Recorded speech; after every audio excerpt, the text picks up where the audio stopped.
Hi hello मंडळी, नमस्कार. तर बघू शकता आम्ही पिझ्झा केलेला आहे.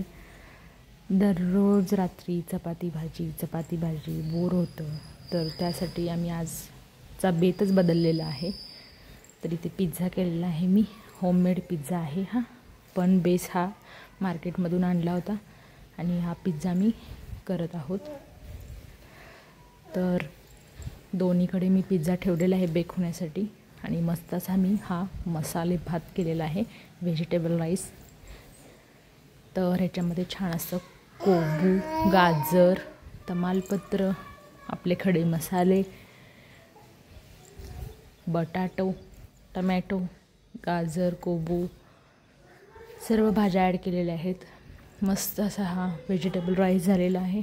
तर संध्याकाळचं नॉर्मल जेवण आणि एक बदल, स्वयंपाकातला बदल म्हणून हे आम्ही केलेलं आहे आज.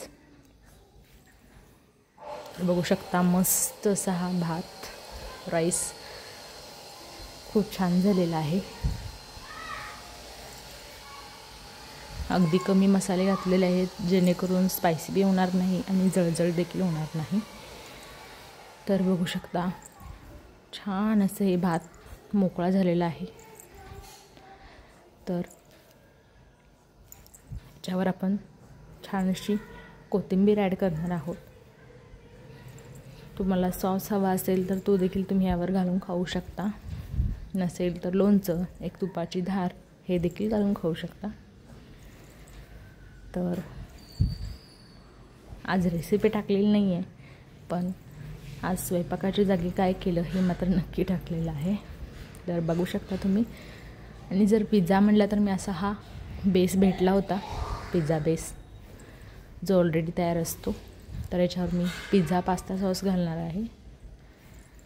हा आणि हा 1-2 कंपनीचे आहेत हे. हा थोडा स्पायसी असतो, तो थोडा गोड असतो.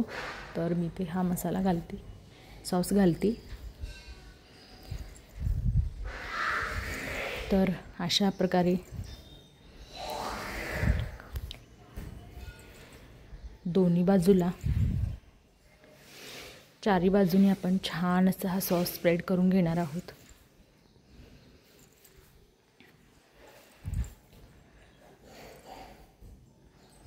तर ह्याच्यावरच मी व्हेजिटेबल्स घालणार आहेत. मी हे जे चॉप करून घेतलेले आहेत, तर इथे मी ऑनियन म्हणजेच कांदा घालत आहे. आणि जर ह्याचे स्पायसेस खूप मोठे असतील तर मुलं खात नाहीत. तसेच ढबू मिरची देखील मी इथे कापून घेतलेली आहे, कॅप्सिकम. जो मोठा साईज असेल तर मुलं काढून ठेवतात, जर छोटा असेल तर तो खातात त्यांनी.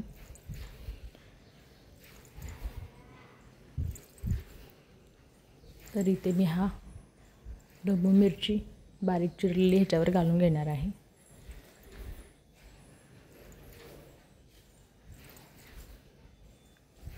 बघू शकता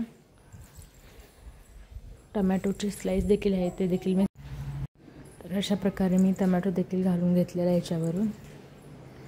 आणि इथे मी आता स्वीट कॉर्न ह्याच्यावर ॲड करणार आहे. तर स्वीट कॉर्न मी इथे स्प्रेड करून घेत आहे. मुलांना स्वीट कॉर्न आवडतात, तर त्यासाठी मी ते स्वीट कॉर्न घातलेले आहेत. तर sweet corn vegetable cheese pizza आपण इथे बनवत आहोत.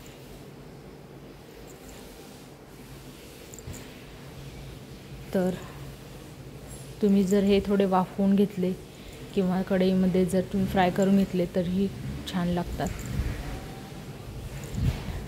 तर इथे मी वरून चीज घालते आहे. इथे मी मोझरेला चीज वापरलेला आहे. तर हे मोझरेला चीज घालते आहे याच्यावर. दररोज खाणं हे चुकीचंच आहे, पण कधीतरी याचा पण आस्वाद आपण घ्यायला पाहिजे. तर इथं आपला पिझ्झा रेडी झालेला आहे. तर आता आपण हा बेक करण्यासाठी ठेवणार आहोत. आपण एकदम मंद आचेवर 15 ते 20 मिनिट छान असे बेक करून घेणार आहोत. तर बघू शकता चीज अगदीच मेल्ट झालेला आहे छान प्रकारे.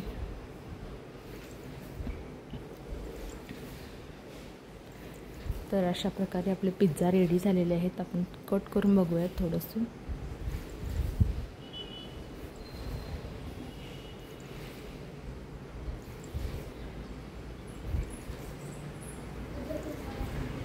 तर छान असं हे बघू शकता तुम्ही, चीज मेल्ट झालेलं आहे. बाजारातल्या पिझ्झापेक्षा तरी बरंच झालेलं आहे. तिथे हायजीनचा कसा वापर होतो, कसं हायजीन केलं जातं हे आपल्याला माहिती नसतं, पण घरी केलेलं हे चांगलंच. तर पिझ्झा बेस तर इथे मिळतात, तर आपण त्याचा वापर करून इथे घरच्या घरी पिझ्झा बनवला तर खूप छान होईल. बघू शकता खालची बाजू पण मंद आचेवर भाजल्यामुळं छान अशी क्रिस्पी झालेली आहे. तर आमचा आजचा बेत पिझ्झा आणि हा व्हेजिटेबल राईस कसं वाटलं तुम्हाला, तुम्ही एकदा नक्की करून बघा. धन्यवाद.